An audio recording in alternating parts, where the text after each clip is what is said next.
राम, लक्ष्मण, भरत और शत्रुघ्न के जन्म की कथा। दशरथ अधेड़ उम्र तक पहुंच गए थे, लेकिन उनका वंश संभालने के लिए उनका पुत्र रूपी कोई वंशज नहीं था।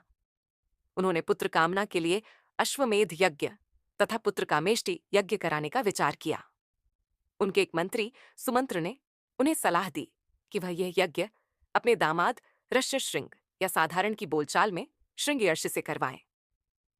दशरथ के कुलगुरु ब्रह्मर्षि वशिष्ठ थे। वह उनके धर्मगुरु भी थे तथा धार्मिक मंत्री भी। उनके सारे धार्मिक अनुष्ठानों की अध्यक्षता करने का अधिकार केवल धर्मगुरु को ही था।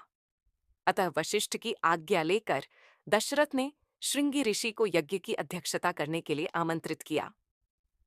श्रृंगी ऋषि ने दोनों यज्ञ भली भांति पूर्ण करवाए तथा पुत्र कामेष्टि यज्ञ के दौरान यज्ञ वेदी से एक अलौकिक यज्ञ पुरुष या प्रजापत्य पुरुष उत्पन्न हुआ तथा दशरथ को स्वर्ण पात्र में नैवेद्य का प्रसाद प्रदान करके यह कहा कि अपनी पत्नियों को यह प्रसाद खिलाकर वह पुत्र प्राप्ति कर सकते हैं। दशरथ इस बात से अति प्रसन्न हुए और उन्होंने अपनी पटरानी कौशल्या को उस प्रसाद का आधा भाग खिला दिया।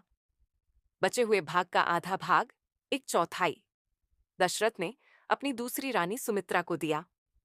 उसके बचे हुए भाग का आधा हिस्सा, 1/8वां, उन्होंने कैकेयी को दिया। कुछ सोचकर उन्होंने बचा हुआ 8वां भाग भी सुमित्रा को दे दिया। सुमित्रा ने पहला भाग भी यह जानकर नहीं खाया था कि जब तक राजा दशरथ कैकेयी को उसका हिस्सा नहीं दे देते, तब तक वह अपना हिस्सा नहीं खाएगी। अब कैकेयी ने अपना हिस्सा पहले खा लिया और तत्पश्चात सुमित्रा ने अपना हिस्सा खाया।